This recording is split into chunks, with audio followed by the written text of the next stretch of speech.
Are you in? So hello, and welcome to another episode of Girl Hush. I want to say, before I introduce my co-host, that we are so excited and delighted to be back with you all. There were some issues that went on last week, so we do want to apologize in advance for not being on schedule on last week. But let me tell you, Hushers.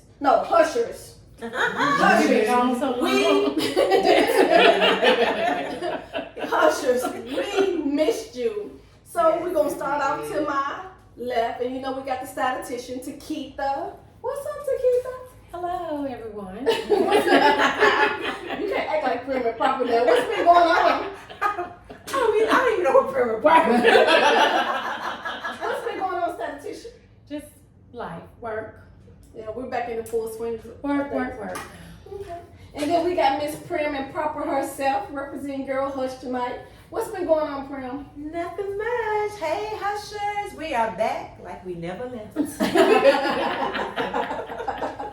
And then we got the queen herself at the end of the table, looking cute, looking peachy, looking fly. Feeling out springy, summery, you know, just a bit of a little razzle dazzle. Girl. And so again, we are. And how are you? Yeah, how you doing? You know CEO. Doctor. Let's talk about it. Yeah. Dr. P. What's Let's going on in your world? Tell people where we really have been. Yes. So I have been at graduation, April the 29th. Your girl walked across the stage.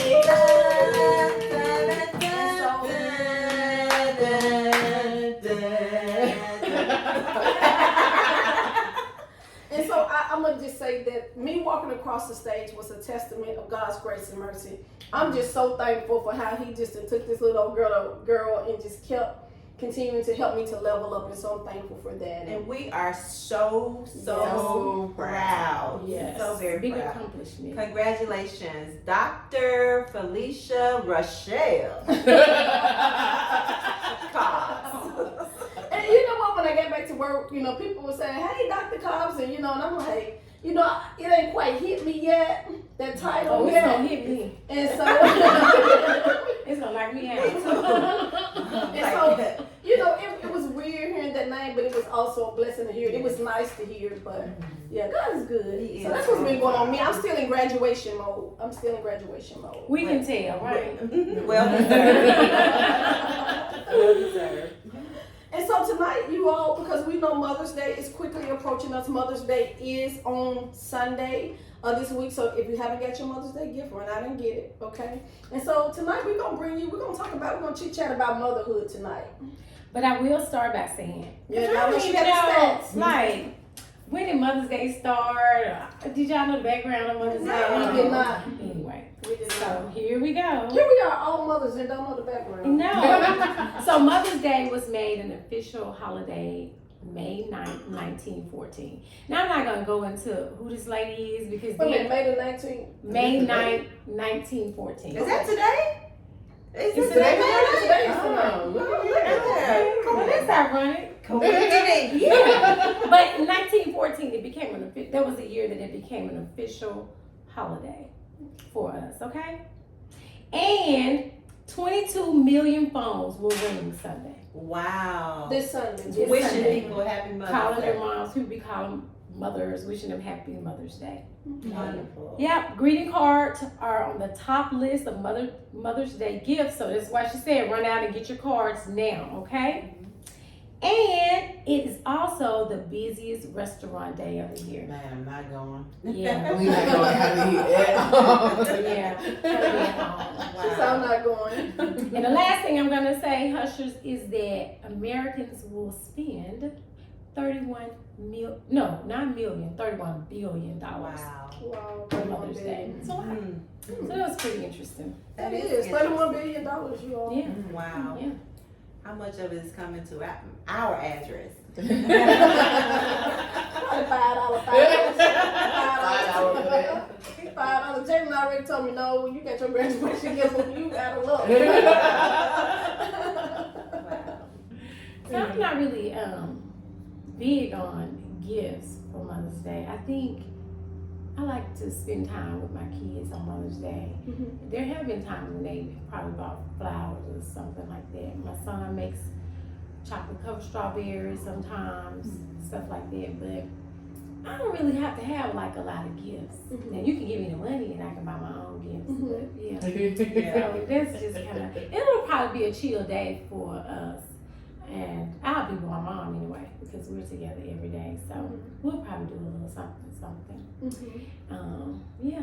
I met your mom. She is so sweet. Yeah. My Delta, she's from the Delta. Yeah. My Delta friend. Yeah. She's I really need to move sweet. our camera in. Hushes, I don't mean to just do that, but do I need to break it in?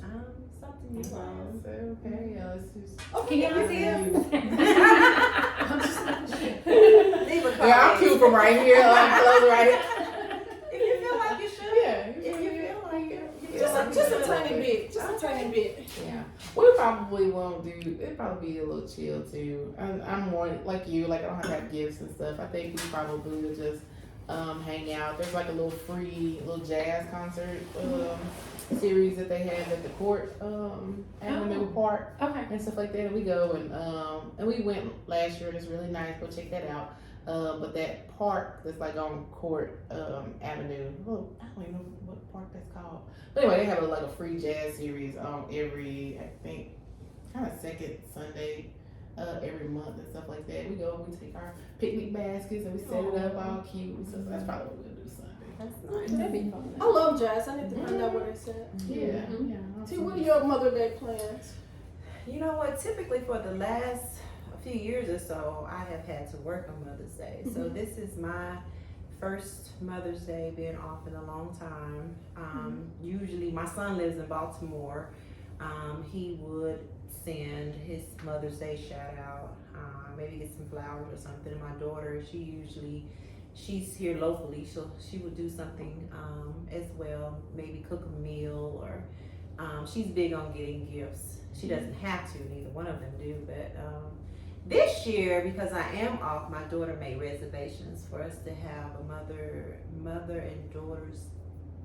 mother-daughter brunch. Oh, that's nice. Yes, and my granddaughter will be there as well, and so we all got matching dresses. Oh. That's gonna be cute. So I don't know when this is going to be aired, but we're supposed to surprise my mom maybe that Saturday, and we'll go visit her. This will be aired tomorrow morning.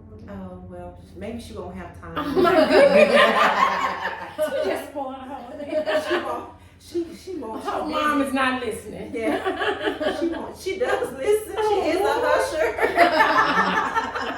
But she be so busy. It may not be until after Mother's Day before she listens to this podcast. So. And so Jalen is sort of like Isha. Even though I tell her you don't have to give me gifts, you know, I have enough. She's still big on gifts. She always feel like she has to give me something.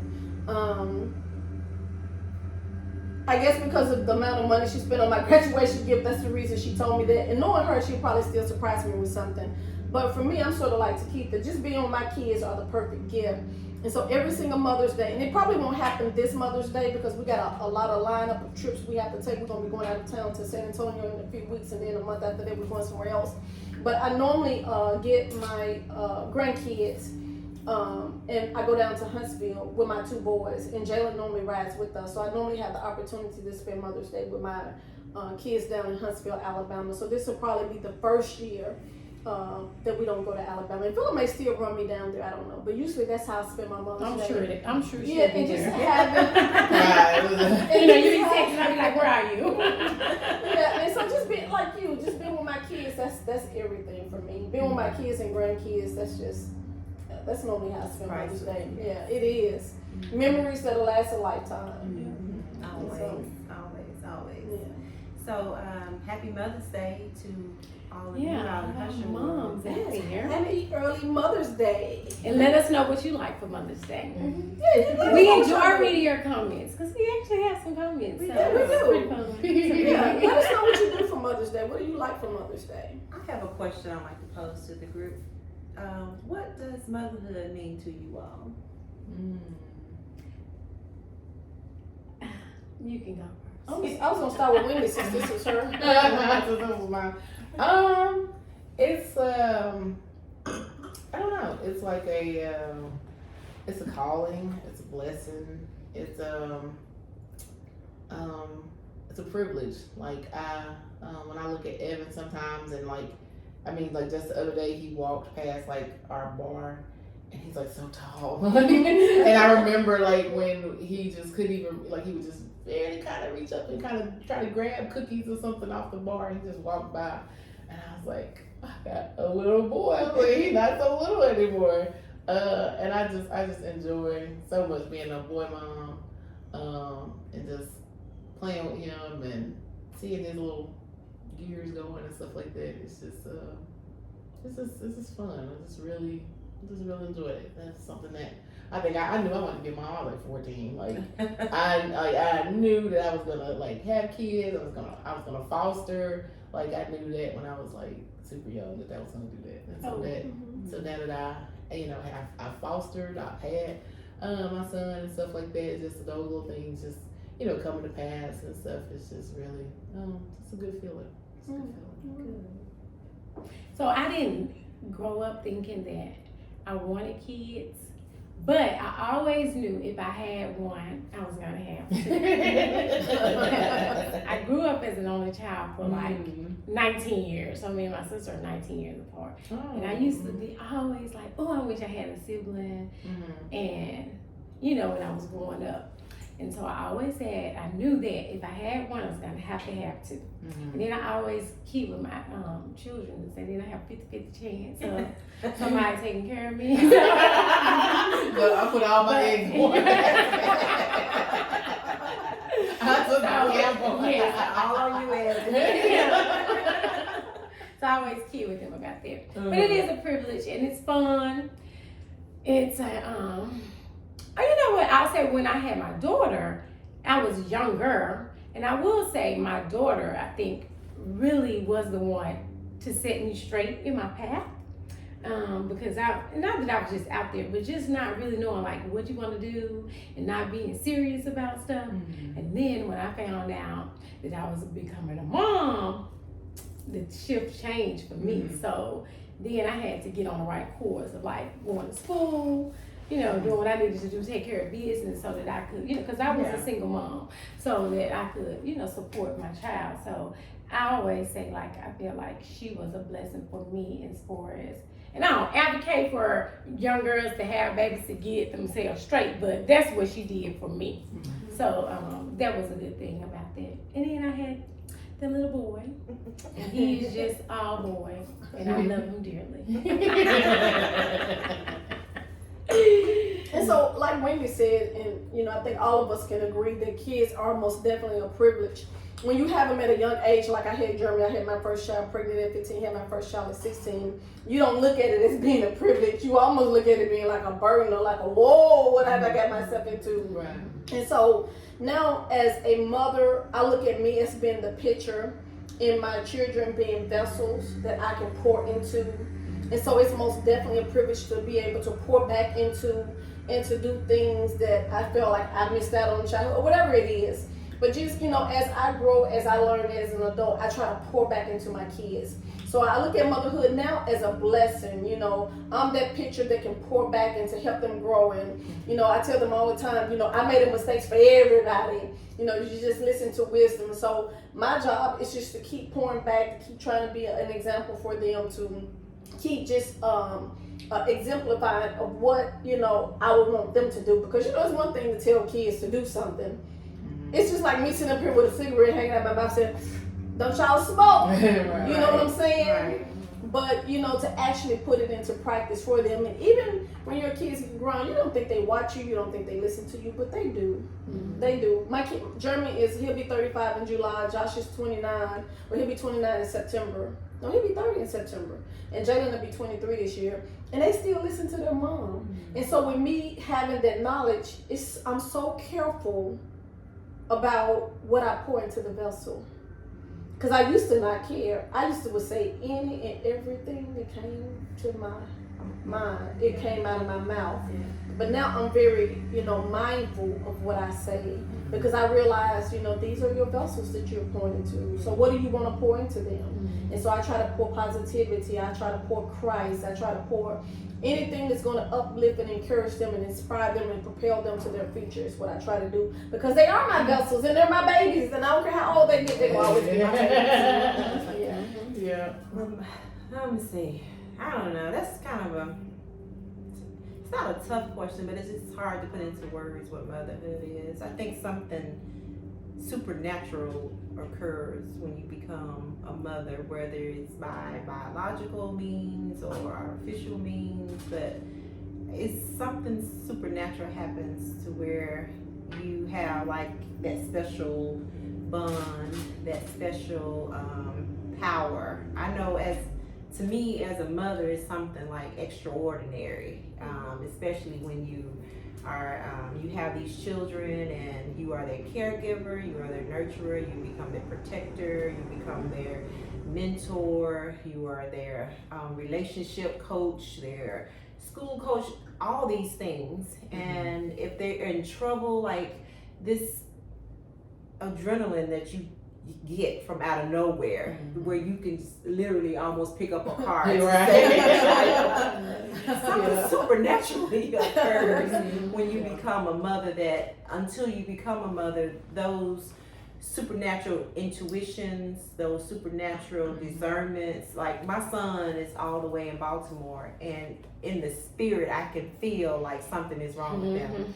And I can call him and say, what's wrong? It's like, well, ain't nothing wrong. And I'm like, what's wrong? I feel it, you know? So it's something supernatural that occurs and you can only get it until you become a mother. So I think motherhood is something very, very special, and it doesn't come with a manual. It does not. I'm still looking for my manual. It doesn't come with instruction, and that's what, to me, it's something supernatural, because you don't have a blueprint. You have these babies, you've never met them before, they've never met you, but somehow you get them and they get you, you know? And there is a difference, with me being a boy mom and a girl mom, and I had to learn how to mother them differently. Absolutely. I was going to say, with that blueprint, then you got different volumes. You just do it, you know, and something like what Takitha said, I've had said so many times that my children saved my life, because I was on a path of not, I really wouldn't say no direction, but they gave me sense of purpose and a sense of direction. They actually saved my life. And the last thing I would like to say about motherhood is that I've learned to mother my children in different phases. And the most difficult phase for me to be a mother to my children was in their adulthood, because that letting go process was difficult for me, because I still wanted to treat them like my children. And so I literally, y'all, prayed and asked God to help me be a mother to my adult children. And I have not gotten it right, but I'm just at that point where it's okay, you know. We're good. And I can say that even having Jeremy at a young age, being wild as I was, it did slow me down having him, because I'm like, now it's just not me. I even had that mindset at 16, like I got to do better, I got the good grades, I got to graduate from high school, even though people say you're going to drop out. Like, I'm like, no, I can't do that, you know. And then a certain crowd I used to hang with, because I can't hang with that crowd no more, because then I got to take my baby around that crowd. So I did become more mindful, and he did sort of set me, not all the way on the path of straightness, but gave me that desire to want to do better, you know. And in some areas I did, in some areas I didn't do better. And that's interesting though, because since you had him so young, because sometimes you wonder like how those relationships look when young girls have babies. Because I always like, you were a baby yourself, so how did you know? But that's interesting that you say that. Innate. It's just something about motherhood where you can wash the clothes, cook dinner, have a baby on your hip, do your homework, answer the phone, mow the yard, change the oil, put new. I'm not really gonna change the oil, but my point is you can do so many things as a mother that you probably would not know that you had all that in you Yeah. until you absolutely. became a mother. Yeah. You know. And like you said, with it being a child myself, you wouldn't think that would kick in for me, but it really did. Cause everything I did, I started thinking about him. Cause I used to hang out with the crowd, and my mama worked at night, and I had the house, and so everybody be over drinking. Like, but once I had German, now this ain't gonna be the meetup place no more, because I wasn't gonna allow. Even though I was never a smoker, and still at my age, I still hate the smell of cigarette smoke. I just can't stand it. But I used to love to drink, and so I'm like, but my friends all love to smoke. But I'm like, y'all ain't smoking around my baby. You know what I'm saying? It was just certain things. And then I was big on messing with drug dealers, because I was just about that life. You got some Timberlands and some Levi's on. It was just something about that life. Clutch my Yeah. Alicia.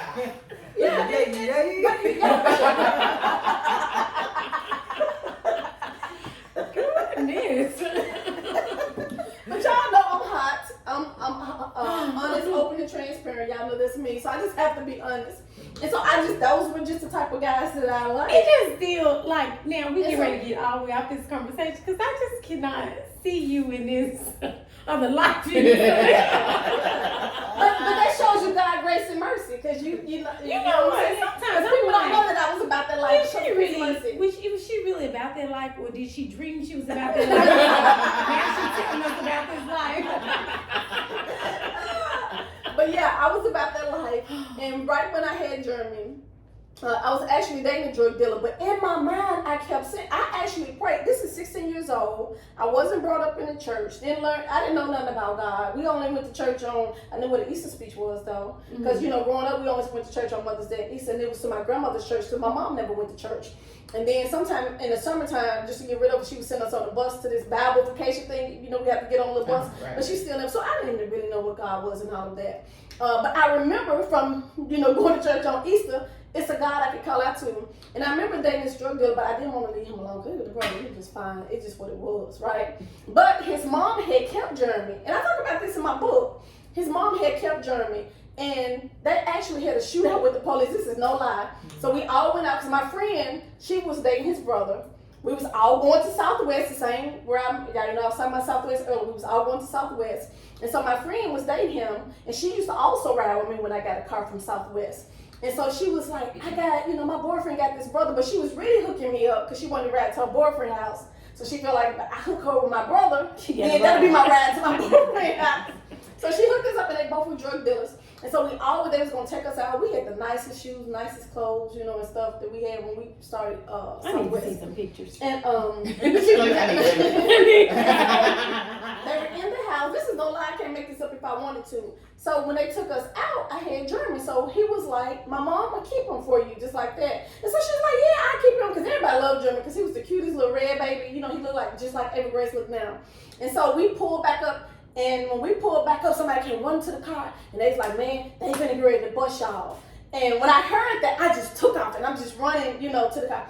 And so by the time I make it to the door, the police come, right? Police come up in front of the house.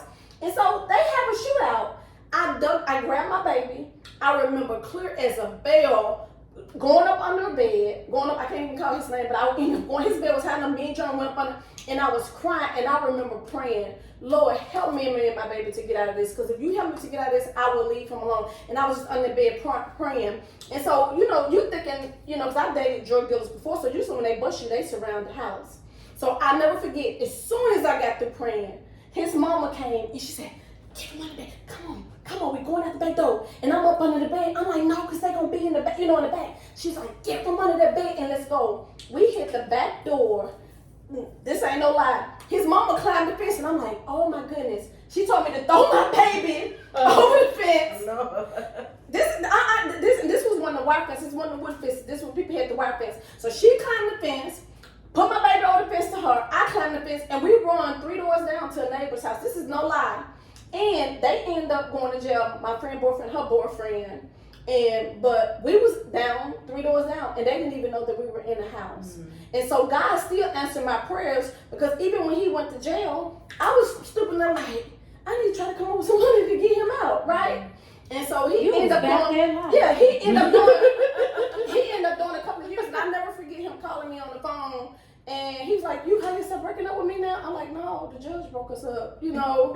But that was God answering my prayer. But it went into years later when I look back. I remember God answered your prayer when you was up under that bed, and He knew you weren't gonna have a sense enough to walk away from Him, so He had him locked up so you wouldn't be with him. And after that, I made a vow to myself, you know, because really then, you know, I really didn't have a relationship with God, even though I told God that under the bed. But I made a relationship that I wouldn't mess with drug dealers, and I hadn't done the drug deal since then. Praise God. Yeah. Girl, I feel like I just went to a movie. I told you I'm And going so to produce your plays and your movies. So that He did make me want to do better. Because even before I broke Yeah. up with him, I already had in my mind, I really don't want to just be with a drug dealer no more because I got this child. And I don't know. And I already knew in that kind of life, at any moment you can get caught up. So it was always in the back of my mind, you got this baby. So. Well, it's really interesting because I always wondered, you know, how a young mom would handle having a child. Because I hear so many different stories. Like everybody's story is not like yours. Mm-hmm. Like sometimes when girls have kids when they're younger, they don't really have relationships with the kids. But this is really interesting. Yeah, actually, Jeremy and I have an unbreakable Right, and I bond. know that, yeah. And we're really close. And a lot of people say, "Oh, you're so close to Jalen. You're so close to Jalen." And Jalen not close, but it's no bond like me and Jeremy's bond because he actually grew up with me, you know. And I remember because people, you know, and I think I've told y'all this story. I think I talked about it on our first podcast. People told me I was gonna never be nothing, and I remember going to Jeremy's graduation, and he was just walking through the crowd. And as soon as he locked eyes with me, he just broke down and started crying. And it was funny that at my graduation, get my doctorate, you know, people kept saying, "Oh, you gonna cry when you walk across the stage?" I'm like, "Oh, no, I'm not." And I did not. I walked across the stage. It was people sitting on the side of me and Cynthia that were crying. I didn't shed a tear. And I walked out of that door, and my son hugged me. And I was saying, "Don't you cry. Don't you cry. Don't you cry." But when he hugged me, he wouldn't let me go, and I just started crying. And so it's just this bond. You know, and even when I told him, I said, "Jeremy," because I told him about the book before I wrote the book. I was like, "Jeremy, you wrote, have you read my book yet? From a Whore to the Housewife?" He like, "Mama, I lived the book." He said, but I read it, and it was good. He's like, "I read it." But because we grew up together, so that's just like a bond that can't be broken. And we are very close because of that. Very close. That's good. That's good. Good stuff. Well, I don't know what to say after all of that. So, Wendy, how is it with the young? Because our kid, well, your child is not grown to keep them, but you got the youngest of the children, your twin, because he's your mini. That's your twin. I show you pictures. He just took pictures, and I was like, "Oh, he's so big." But yeah, it's different and stuff. Especially I be going on trips, and I be like, "I'm at the house, I'm stuck. I'm a slave to the school year." But Is it scary having kids? You know, because my kids are grown. Oh, yeah. But I tell Philip all the time, I'm so glad we don't have school age kids. Is it scary for you? it's very different. I think like even though I said like, I would want to be a mom and stuff like that, like had I known that like just life was gonna be life and like it is right now, I don't know if I would have, because it's scary. Like I mean, with all like the school shootings and different things like that, like you know, you really just like you know hug your kid because you don't know, you know if somebody angry and come up to the school and different stuff like that, and then like you know like childhood like suicide is like at an all-time like high, and like and kids younger are like committing suicide and stuff like that. So just trying to be like that voice of reason and that positive, you know what I mean, voice in your kid's head about you know you being worthy, you being enough, you being handsome, you being kind, you know what I mean, and yeah, so it's scary. It's scary. And I'll tell you, it's scarier for me being a boy mom than a girl, because it's just something, especially a black boy. Right. Oh yeah. It's a whole other level of parenting. And then people I'm not already parenting, telling me motherhood. like, you know, are you gonna have the police talk, you know, with your son and stuff like that? And I'm like, he 8. Like I don't feel like I'm like, you know, am I supposed to be having this already? In Pennsylvania somewhere they shot the little 7, 8-year-old. Yeah. Yeah. So I'm like you now. So is that the reason you talk about the having a son? Yeah, it's Because of the different. police stuff? It's different. You Yeah, 'cause you always worry, like you worry about your daughters. Yeah. For me, I worry about her, but it's a different worry about him. Like when he's out and they don't understand, like you can't be out like how you want to be out. I'm so sorry, you Right, know. But yeah. yeah, it's like so most of the times when he is out, I'm like awake. Chris be like, can you go to sleep, girl? I would be in the bed, and I wake up and I'm like, is that boy home? Yeah.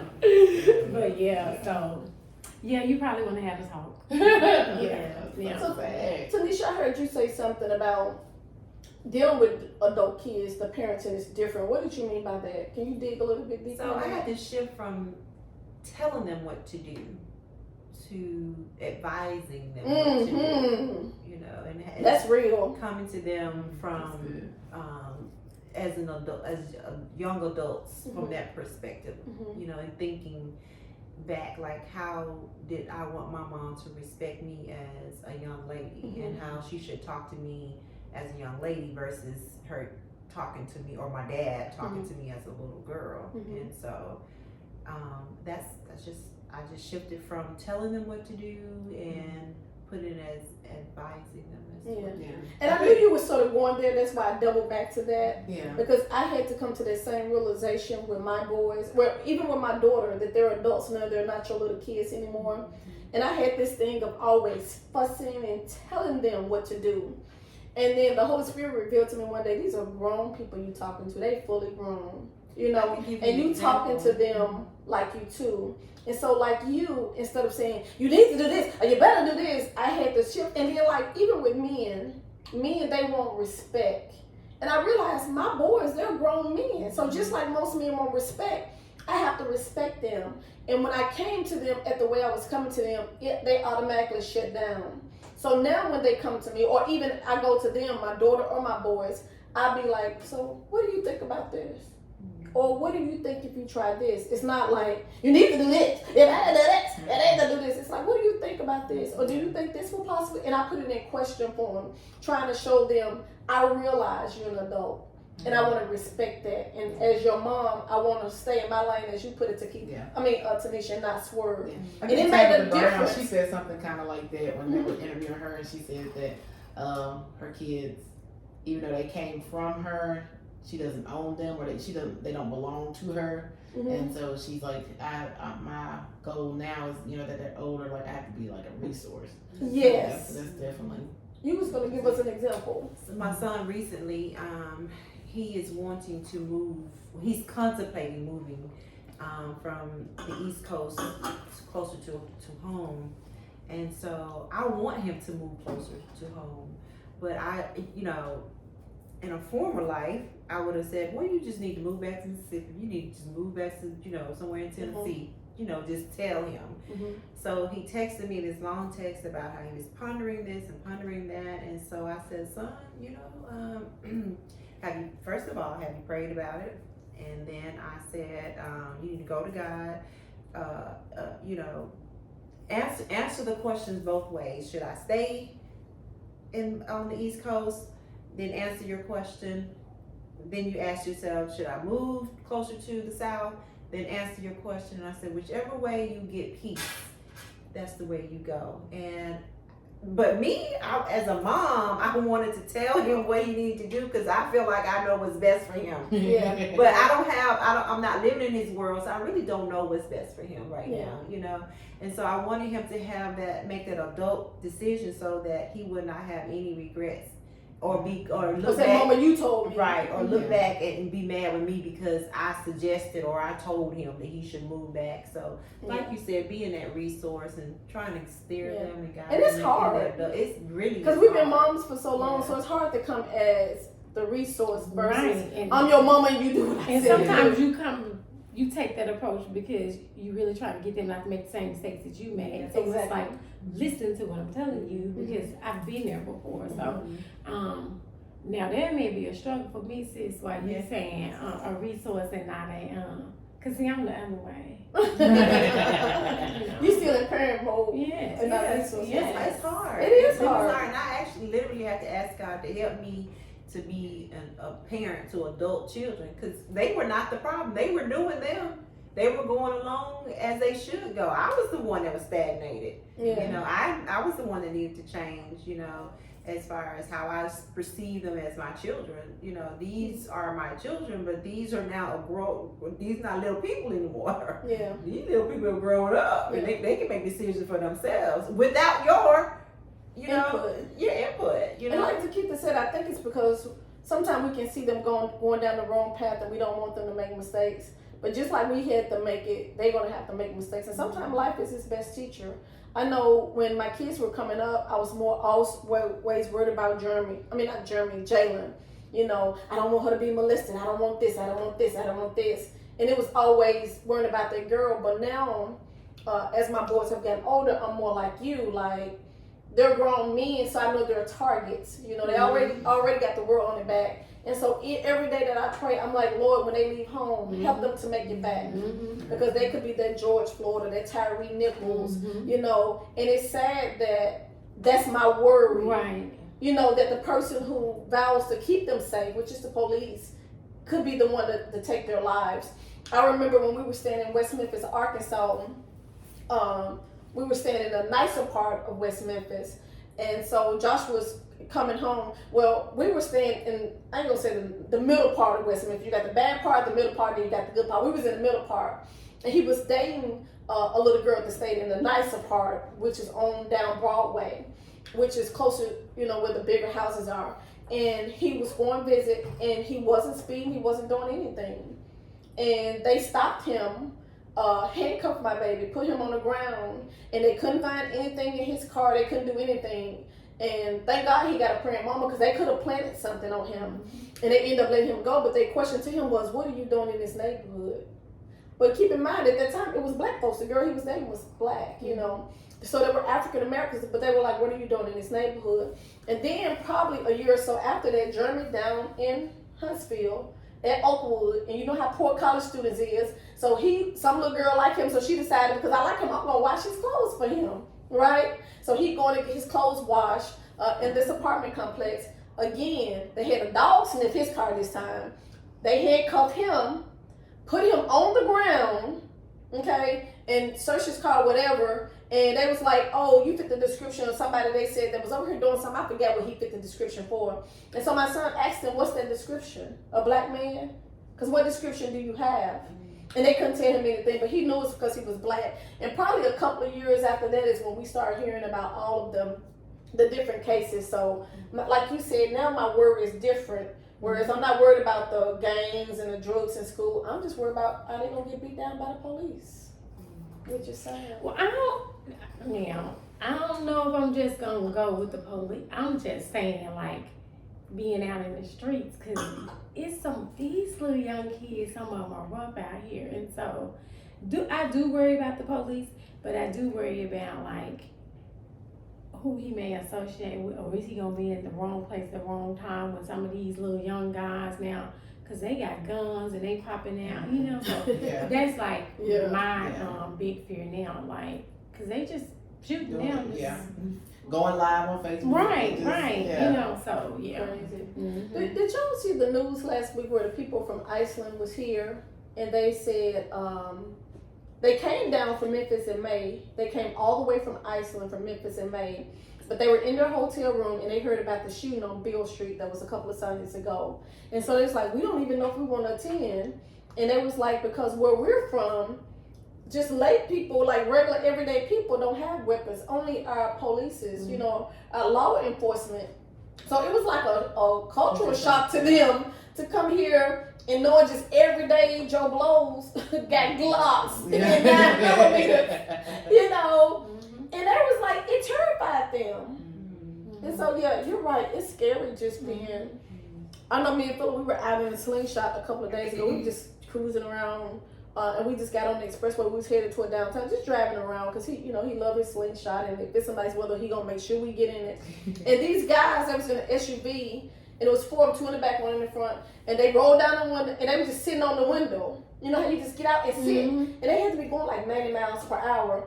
And so the 2 in the back and the 1 on the side, And they hanging out the window just doing this. And I told Philip, I said, just slow all the way down. I said, because I thought they was going to start shooting on the expressway. Because I'm like, what other reason will you have to just be hanging out of a vehicle like that? You know, we slowed our way down. Philip said, I'm just going to get off the exit. And so we just got off the exit. By that time, we had made it right there where, is that 55? Where 55 crosses 40 or whatever.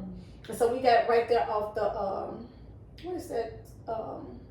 Exit like you going to that little Adventist school. Norris Road. We got off right there on Norris Road and just headed back to Mississippi. And they kept going toward downtown. But just even that was scary because you didn't know if they were going to start shooting. Like, why would you sit on the window? Because, like, you hit a bump, they would have just fell out the car and hit the ground. So, yeah, it's scary. Yeah. So, I don't know about you all, but I enjoy being a mother. I enjoy enjoy motherhood. I enjoy being a grandma. I'm expecting grandbaby number 3. Yay! Excited about that. And motherhood squared. Yes.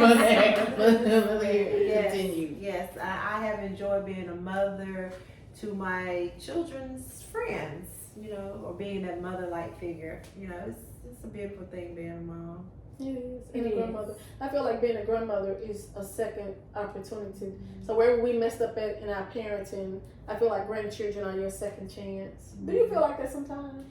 Well, It's like a second chance. well, I don't know because I don't really try to parent them per se. I'm more of I let my daughter do the parenting because I knew how I was with my children. And my mom and my dad trying to parent my kids. So I really am that grandma where of course I'm disciplining them, but I'm not. I don't feel like I need another chance to get it right with them. You know, I don't know. They're my grandchildren. I have my children. I keep them separate, if you will. So. But I do get what you're saying about the for second me, it's chance. like a second chance. I I feel like that. because I was such a young parent, I made so many mistakes. And so I got like, this is the time that I can redeem myself. And not that I even try to parent them, because my son was like, you wouldn't like this with us. Right. It's more of a disciplinary. That's why But I'm not. it's just beautiful. It's different. It is different. So it's very. I can't wait till Keith and Wendy get there. I can't wait It's a I whole can't wait to different get feeling. there. So fun. It's very different.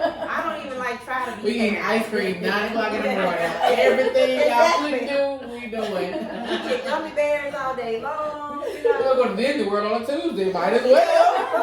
I'm retired. But I do get what you said about that second chance. I do understand that very clearly. But you have your children and you have your grands. They're like your grandiose, you know. So it's kind of different. But anyway, yeah. Well, this has been interesting. I learned something about y'all every week. So, Hushers, I hope that you learn something from us every week too. And so I think we're about to end this podcast. Again, Hushers, we want to say happy Mother's Day. Yes. Make sure that you leave in the comment, you know, what you like about being a mother and things you perhaps have learned from your mother, because I'm sure we all have learned from our mother. Make sure that you make sure you subscribe. We're on Facebook, we're on Twitter, we are on podcasts if you got the Apple Podcast. So make sure you like, subscribe, and make sure that you share. Instagram. Subscribe. Yes. Because we have a lot of people that watch, but they don't subscribe. I'm like, hit the subscribe button, please. So hit subscribe. So on that note, we would like to say, Girl hush. Good night, you all. good night, Hushers.